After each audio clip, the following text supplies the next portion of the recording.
Magandang umaga po. Ito ang News TV Live. Nagsimula na ang pagdinig ng Senado para sa araw na ito kaugnay ng PNP Modernization Bill at Peace and Order issues. Pakinggan po natin ito. Ibang tanggapan ng gobyerno upang masiguro na maayos ang kanilang pagpapalakad. Hindi naman po kaila sa inyo na maraming mga insidente itong mga nakaraang buwan kung saan ang mga mismong mga nambibiktima di umano ay mismong mga pulis. Hindi pa man nare-resolba ang mga insidente ng hulidap sa La Loma at Malolos Police, lumantad na naman ang mga bagong biktima na nagtuturo na naman sa mga pulis sa kaparehong modus operandi. Ibinunyag ng isang negosyanteng Pakistani ang tangkang extortion ng 8 pulis mula sa anti-carnapping unit ng Manila Police District. Mula nang kumanta si Dawood, yung Pakistani negosyani, nagtago na ang 8 pulis. Ipinakikita sa atin ng mga insidenteng ito na higit sa modernisasyon, kailangan ng restorasyon ng panunumbalik ng tiwala at integridad ng ating kapulisan. Hindi matutupad ng PNP ang mandato nitong ipatupad ang ating mga batas at protektahan ang sambayanan kung walang tiwala ang karaniwang Pilipino sa ating mga pulis. Kailangan magsimula ang restorasyon ng integridad mismo sa pinuno ng PNP at sa mga namumuno nito. Kailangan ng isang titingalain, ng isang tinig ng kapangyarihan at katuwiran na pakinggan. Higit kailanman, ngayon mahalagang makita at maramdaman ng ating kapulisan na may pinuno silang nakikita, naririnig at titingalain. Kapag naresolba na natin ang isyu ng tiwala at saka pa lamang magkakaroon ng bigat ang modernisasyon ng ating kapulisan.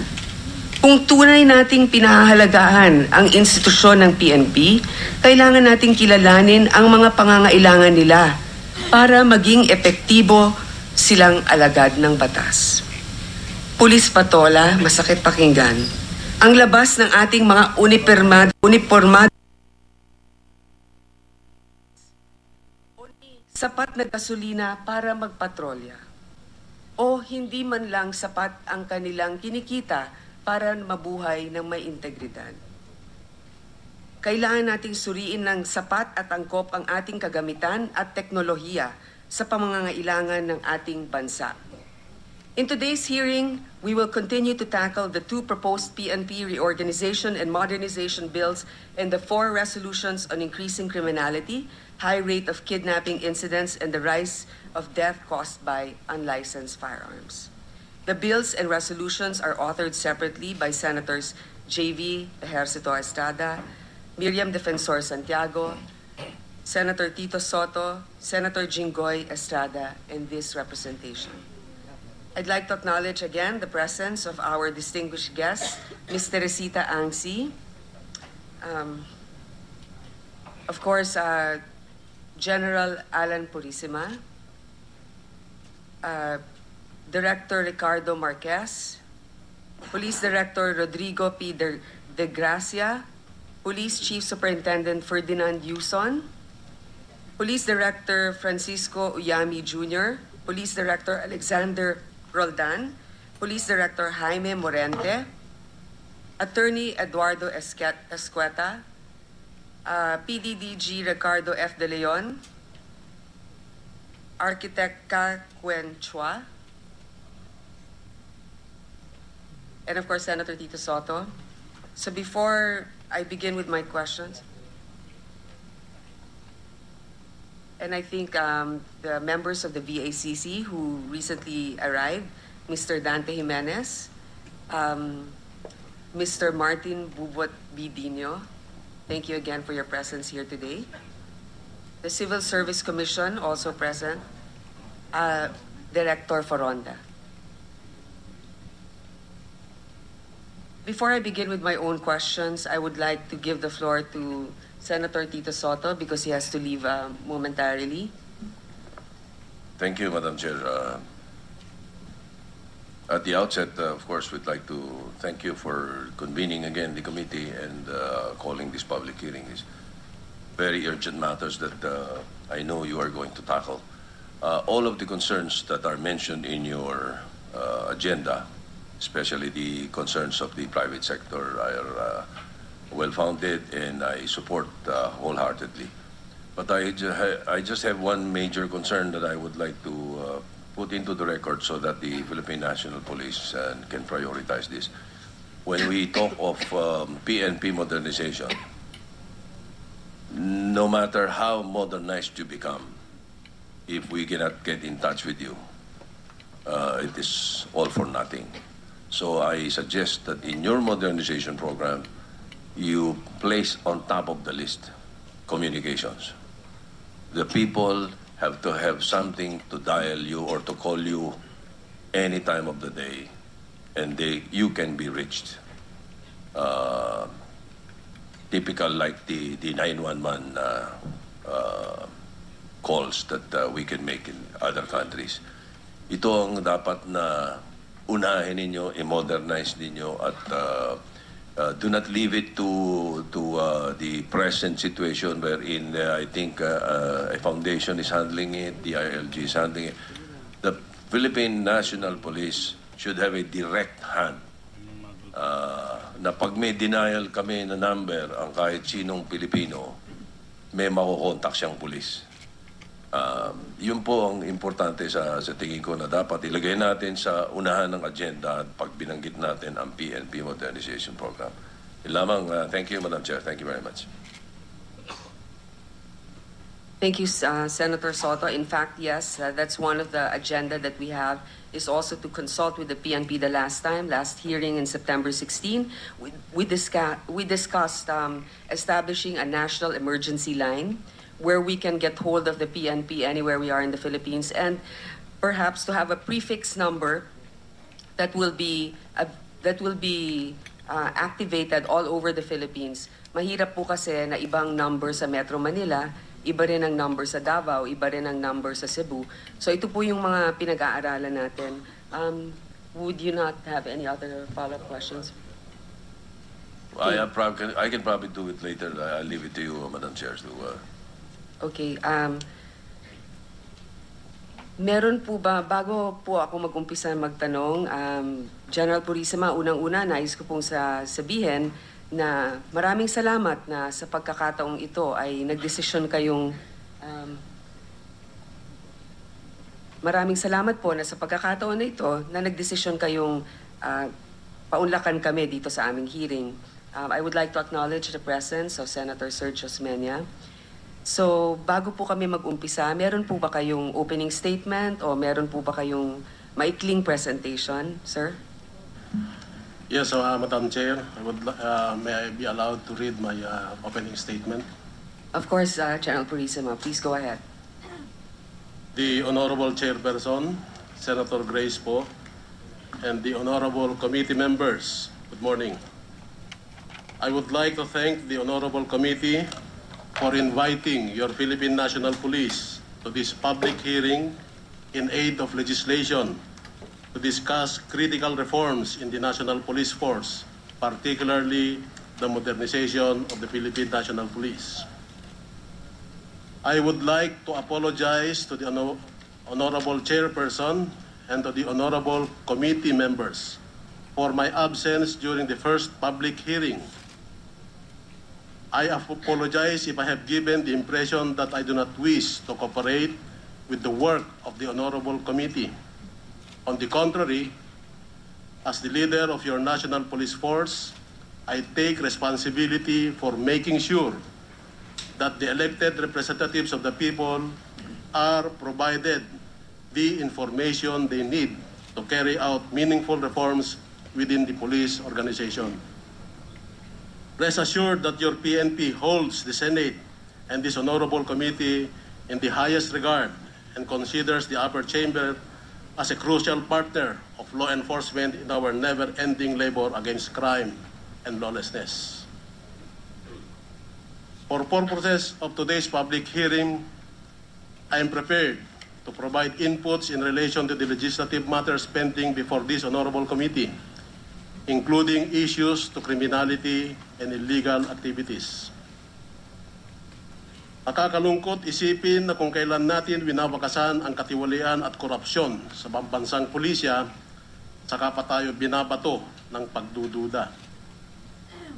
Sa ating pagpapatupad ng mga reformang madalas nating nakakabangga ang mga puspusang humahadlang sa pagbabago, ang nais nila magpatuloy ang tiwaling sistema kung saan ang mismong proseso at patakaran ng kapulisan ang kanilang nagagamit upang pakapalin ang sariling bulsa. Pati nga po ang negosyong manukan ng aming tinatag na korporasyon at bahay na naipundar ko sa marangal na paraan, pinupuntirya ng mga kalaban ko para lang may sulong ang kanilang kagustuhan. Nakakahiyamang aminin, ang dating Firearms and Explosives Office ng inyong PNP ay naging pugad ng katiwalian at korupsyon sa mahabang panahon. Halimbawa nito ang pag-aabuso ng mga sindikato sa sistema ng pagkuha ng lisensya at permit ng baril, at para mapigilan ito, ginawa natin ang paghihigpit sa proseso. Sa ating paghahangad na ayusin at itama ang sistema, may mga nawalan ng raket, kita at kabuhayan. Natural, gusto nila tayong siraan ngayon para maging business as usual ulit. Hindi po ako papayag na magkakaganon. Hindi na uobra ang mga modus operandi nila. Yan ang pinatigil ko at patuloy kong babantayan kahit sino man ang tamaan. Kung gusto po ninyong magkaroon ng baril, dapat sa legal na paraan, kailangan pong humarap sa Firearms and Explosives Office at ibigay lahat ng mga kinakailangang dokumento. May proseso po tayo, wala po tayong pag-uusapan. Isa pang halimbawa ang pagbibigay ng ID para sa lisensya ng baril at sa mga security guard. May mga sindikato rin na yumayaman dahil sa kontratang hindi pabor sa gobyerno. Kakibat nito ang paglalabas ng mga pekeng ID cards ng mga security guards, pati na rin ang mga pekeng permit to carry firearms outside of residence. Itinigil na rin po natin ito at makakaasa ng ating mga kababayan na hindi natin palulusutin ang mga ganitong kontrata kahit kailan. Kung may alam po kayong iba pang mga katiwalaan sa inyong Philippine National Police, isumbong niyo po sa akin at patutunayan ko sa inyo na hindi po ako puro salita lamang. Mga kababayan, tandaan po natin na kapag tinatama natin ng anumang kamalian, papalag ang mga nakikinabang sa lumang kalakaran. Mawawalan kasi sila ng pagkakakitaan, masisira ang kanilang negosyo. Hindi rin natin sasantuhin ang ating mga kabaro na tumitiwalag sa kanilang mga tungkulin at pinili na maging kampon ng kasamaan. Kagaya ng mga opisyal na di umano'y sa kasangkot sa Atimonan Incident, mga kasangkot sa EDSA Holidap, mga kasangkot sa drug bust operation sa Region 3, mga kasangkot sa Bulacan Incident. Hindi po natin palalagpasin ang mga gawaing ganito. Iparamdam natin sa kanila ang bigat ng kanilang mga ginagawa. Patuloy din nating pag-imbestiga sa mga tinatawag nating iskalawag sa serbisyo. Hindi natin kinukonsinti ang kanilang mga gawain na nakakasira at dumudungis sa kapangalan at reputasyon ng kapulisan. Kaya naman po, hindi na tayo nagulat na sadya tayong sinisiraan upang mapilitan tayong talikuran ng ang paglilingkod sa bayan. Hindi po ako tatalikod sa aking sinumpaang tungkulin. Hindi po ako papayag na mananalo ang katiwalian. Ipagpapatuloy ko po ang aking paglilingkod sa bayan at sa patuloy na paninira ng walang kabuluhan ang kanilang ginagawa. Simula nung ako ay naitalaga bilang pinuno ng pambansang pulisya, ginampanan ko po ng buong katapatan ng aking tungkulin sa ating bayan, sa ating Pangulo, alinsatod sa tinatadhana ng ating saligang batas. Wala akong ibang nais kundi maglingkod ng tapat sa ating mga kababayan. Nagagalak ang inyong pambansang pulisya sa suporta at tulong nila na tulong mula sa Kongreso, lalo na sa aspeto na magbibigay ng dagdag benepisyo sa ating mga pulis, kagaya ng mga pabahay para sa kanila at sa kanilang mga pamilya. Nararapat lamang po ito para sa mga pulis na buong tapang at walang alinglangan naglilingkod sa bayan. Sana ay patuloy ang suporta ng Kongreso para sa inyong mga lingkod bayan. As envisioned in the PNP Patrol Plan 2030, we aim to have a highly capable, effective, and credible police force, working in partnership with a responsive community towards the attainment of a safer place to live, work, and do business. We will not rest until this is realized. I do not deny that your national police force is a work in progress, as all of our democratic institutions are. Like a rough aslar, your PNP needs to undergo a transformation process to chip away its imperfections and shape its character to become the ideal law enforcement organization that will deserve the utmost respect of the people it serves and protects.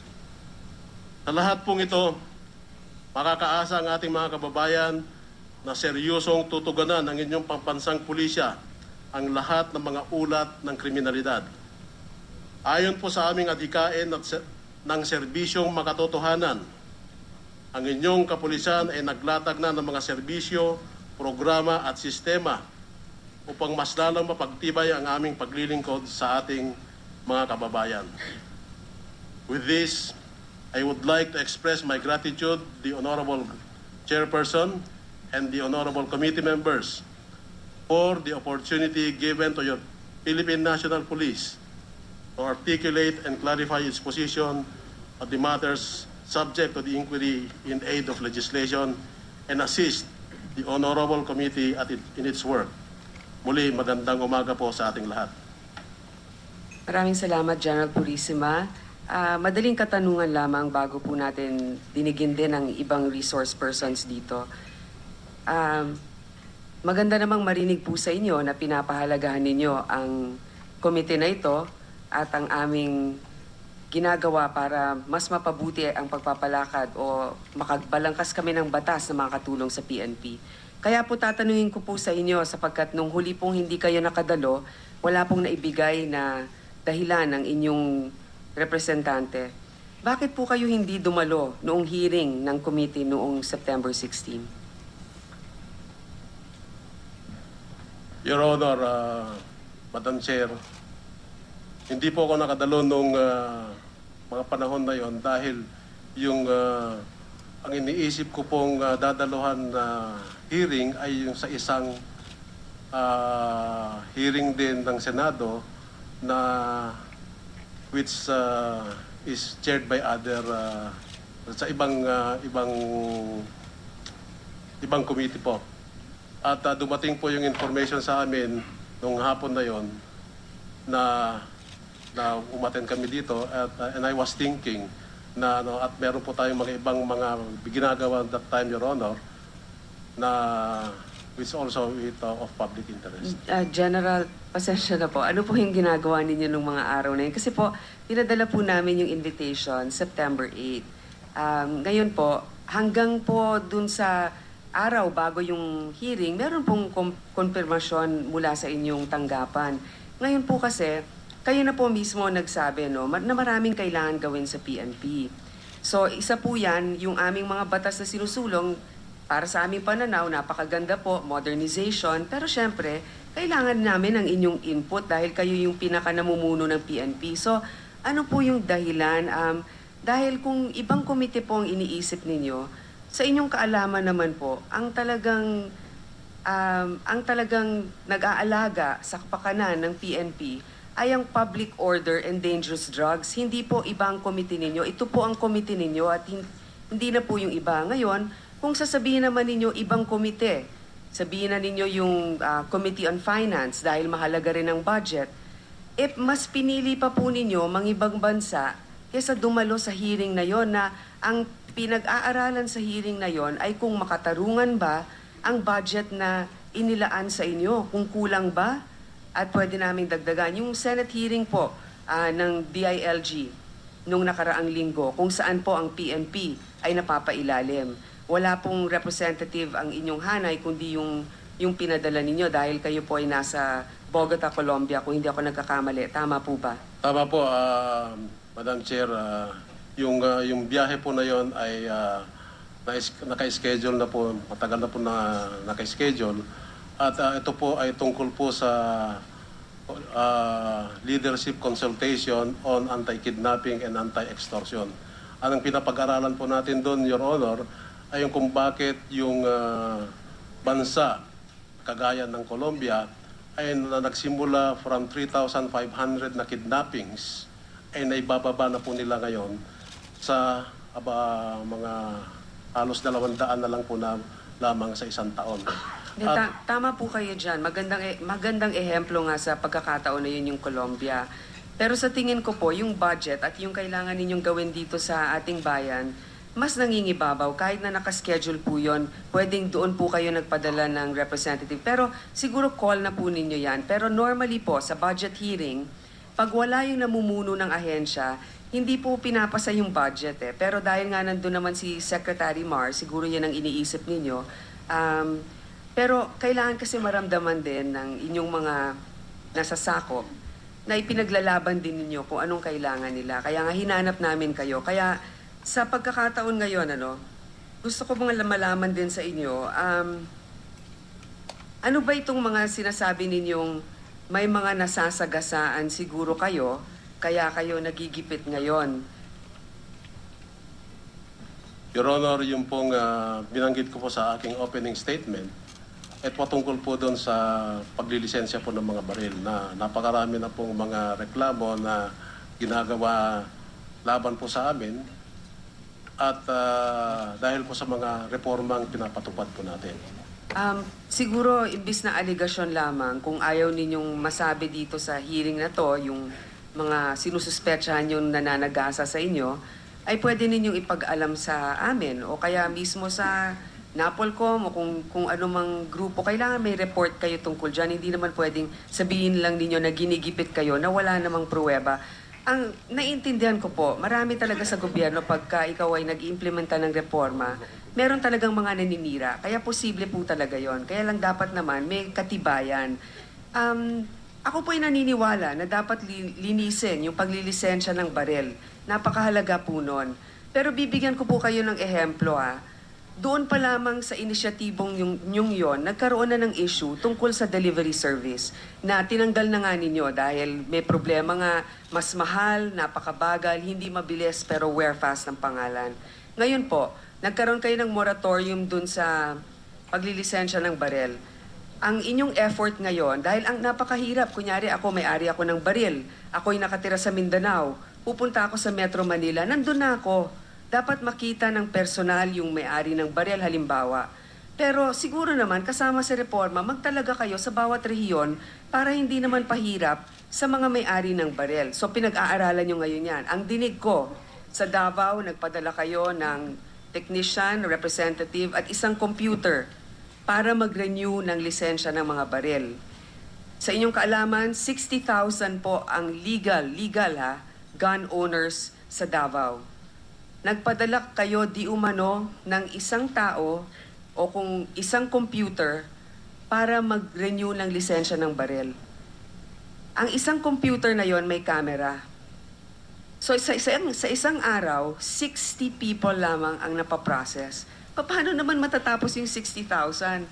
So ang nangyayari, imbis na dumami ang magpaparehistro ng baril, dahil sa inconvenience, hindi na lang po nagpaparenew. Ganito po ba yung ginagawa ninyong programa? Aware po ba kayo dito? Alam po ba ninyo ganito yung nangyayari?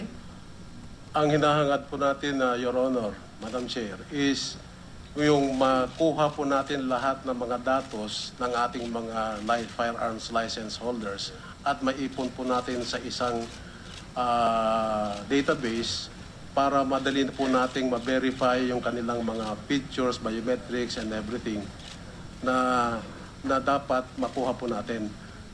Sa gayon po, Madam Chair, meron po tayong mga binubuo na mga regional units ng firearms and securities na sa kasalukuyan nating binibigyan ng mga equipment na computers para makapag-process na po sila. Ang isa pong magiging problema po natin yung connectivity po nila from the regions to Firearms and Explosives Office para may pasok po yung mga datos na dapat nating makuha. Kung atin pong titingnan kasi itong nakaraan, Madam Chair, yung mga katiwalian na nangyari po noon, kalimitan po ay na nangyayari po sa region. Meron pong kasabihan nung araw, Your Honor, if you want to register a loose firearm, you renew it in the SATO, yung satellite offices. Doon nung araw, hindi ko pa maintindihan yun, Your Honor. Yun pala, i-renew mo doon, tapos ipapasok nila doon sa computer nila, tapos after 1 year, i-renew mo ulit, mayroon ka ng lisensya. Kasi yun pala, yung slot ng mga for amnesty noong 2010, yung kung kailan nagkaroon ng last amnesty, ay hindi po pinuno yung gitna. Meron pong umpisa, meron pong huli, pero marami pong space sa gitna na kung saan nila sinisingit yung mga loose firearms para magkaroon po ng lisensya. Kaya nga po, yung mga SATO po natin ay pansamantalang binubuwag po natin, pero binubuo po natin ngayon ng mga bagong personnel para mabigyan muli ng connection yung mga nasa region papunta po sa Firearms and Explosives. So kung Office. hindi ako nagkakamali sa pagkakaintindi ko sa inyo, bubuhayin po ninyo uli yung SATO pero aayusin lang ninyo yung sistema at magtatalaga kayo ng mga bagong tao doon. Tama po ba? Tama po, Your Honor. Opo, At, kasi napakahirap po lahat na magbiyahe papuntang Krame. Ako po'y sumusuporta. Dapat naman talaga magkaroon ng central database kung saan nandun lahat yung pangalan ng mga may-ari ng baril. Pero wag din natin kalilimutan na ang pagpaparehistro napakahalaga kasi maraming ang mga nangyayaring krimen, hindi naman lisensyadong baril yung ginagamit di ba? So, mas marami pang ang dapat magparehistro. So, para sa akin, malinaw po ito, galing po sa inyo. Bubuhayin po ninyo yung mga regional offices ng pagpaparenew ng baril. Tama po? Tama po, Your Honor. Kailan po ang deadline ninyo para maging mag-full implementation kayo dyan? Sa katunayan po, Your Honor, yung amin pong proposal ay nandito na po sa NAPOLCOM, yung tinatawag nating RUFESAGS,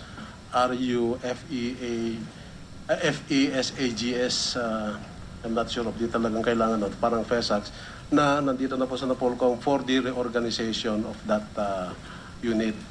Ay siguro sabihin nyo sa NAPOLCOM, bilisan nila. Napapag-aralan na po, Your Honor, at pinapa-fast track na po natin. Opo, salamat po. Ngayon po, sa ngayon, wala pang gano'n, nagpapadala nga kayo ng mga tao sa iba't ibang lugar.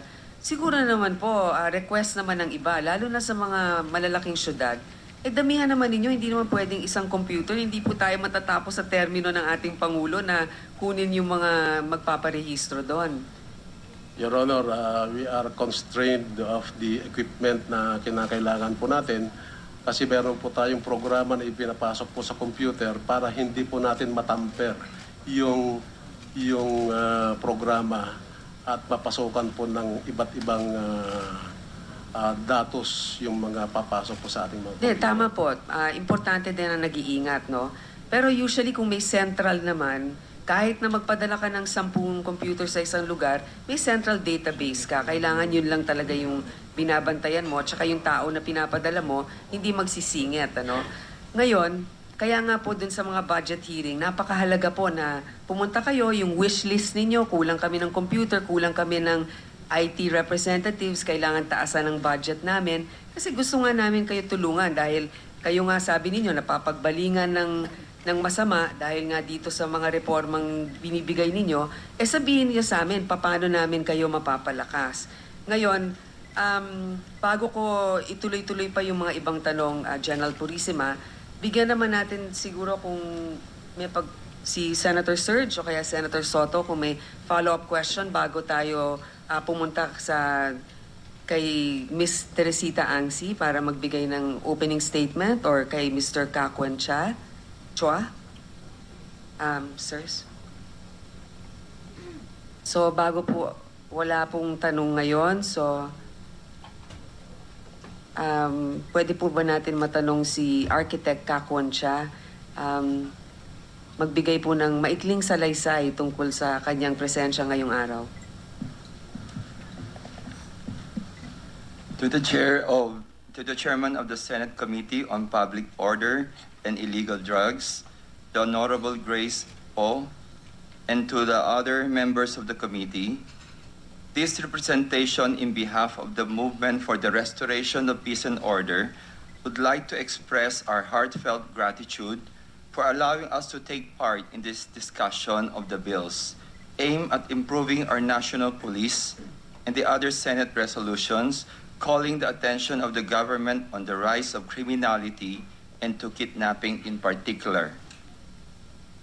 If there is anyone in this meeting who looks to benefit the most from a highly modernized and fully professionalized national police, it is us, the members of the MRPO, who ourselves are victims of kidnapping and other related crimes.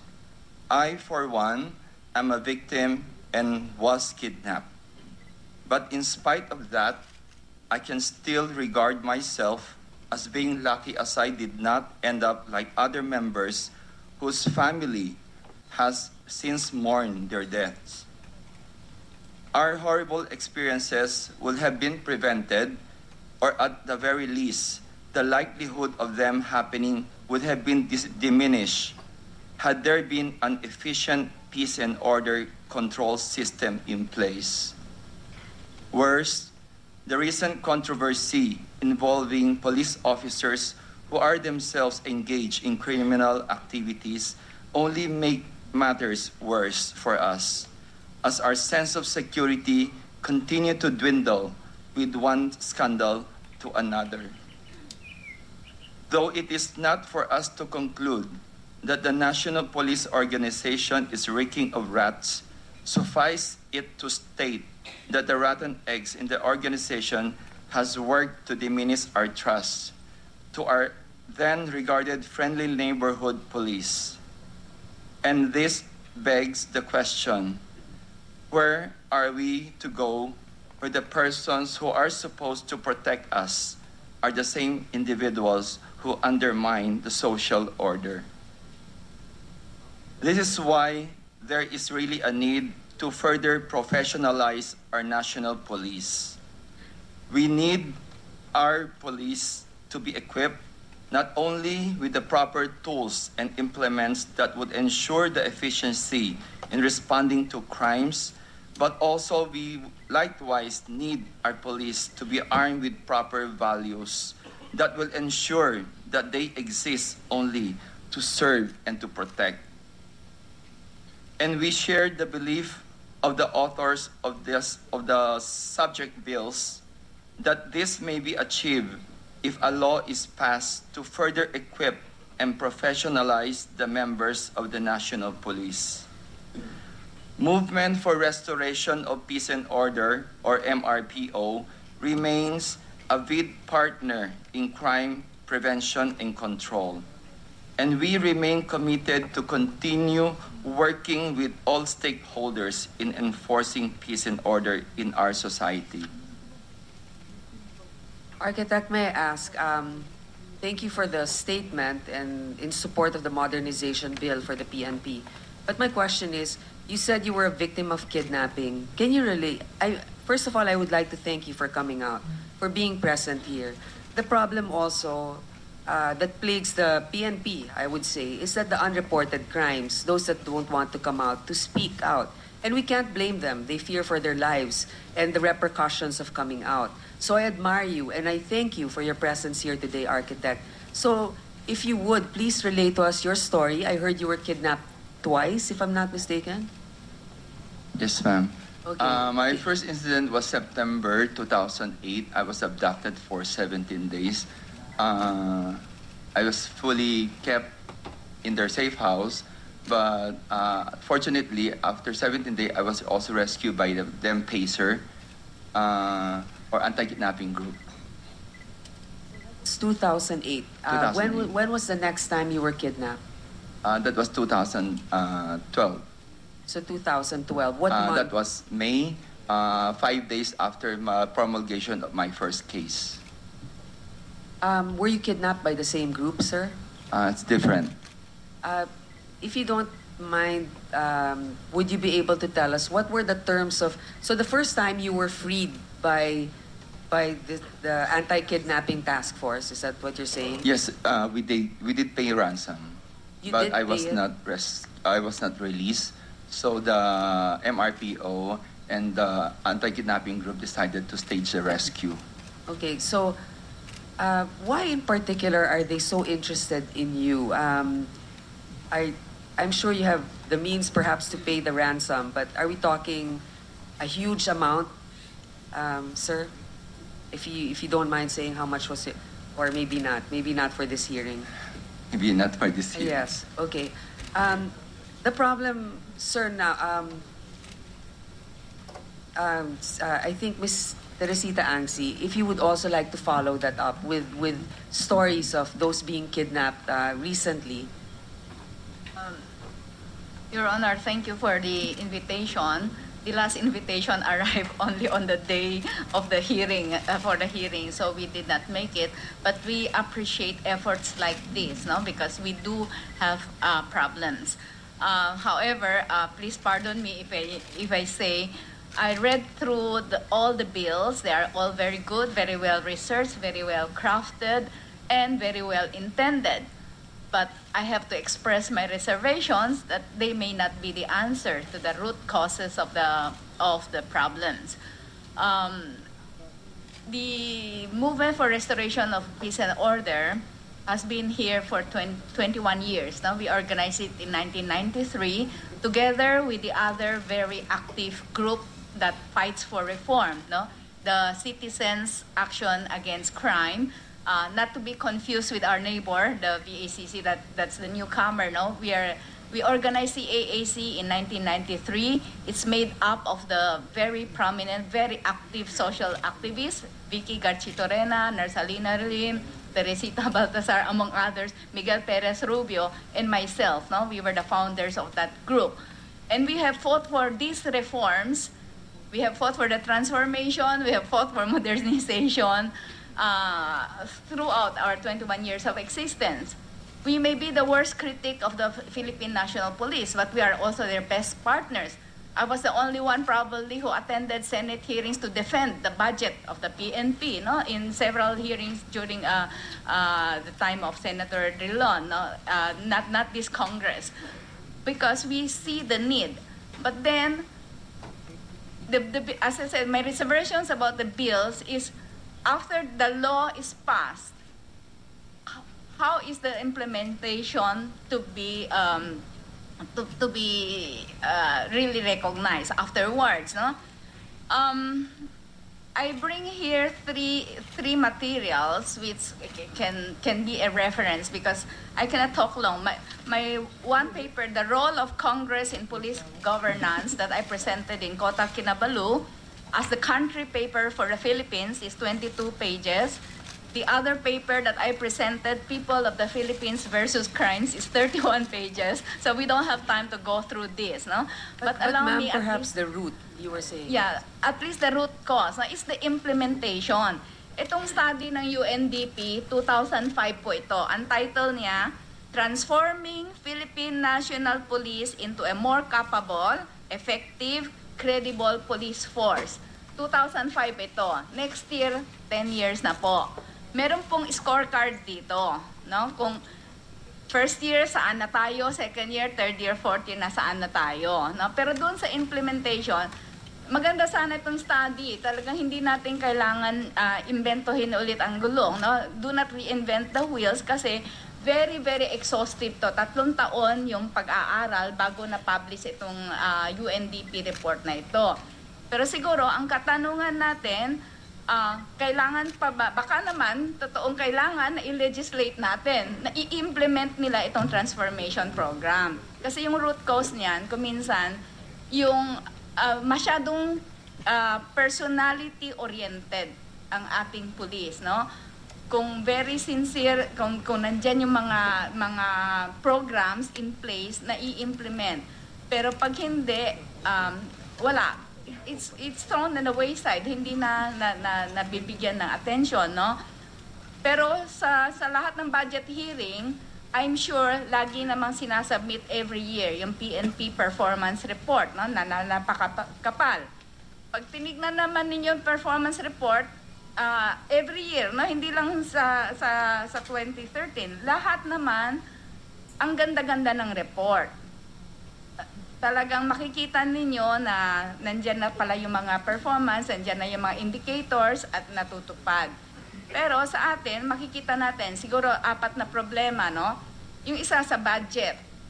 Ewan ko lang kung kailangan may legislate, paano po bumababa yung budget. Kasi nung ginawa ko yung study, 1/3 goes to the national headquarters sa NCR. 2/3 paghahatian, regional command, provincial command, district command. Nung dumating sa presinto, 10,000 a month na lang, kulang pambayad ng kuryente, kulang pambayad ng telepono, kulang pambayad ng tubig, no? So yung distribution, disbursement, siguro isang pwedeng pagtuunan ng pansin.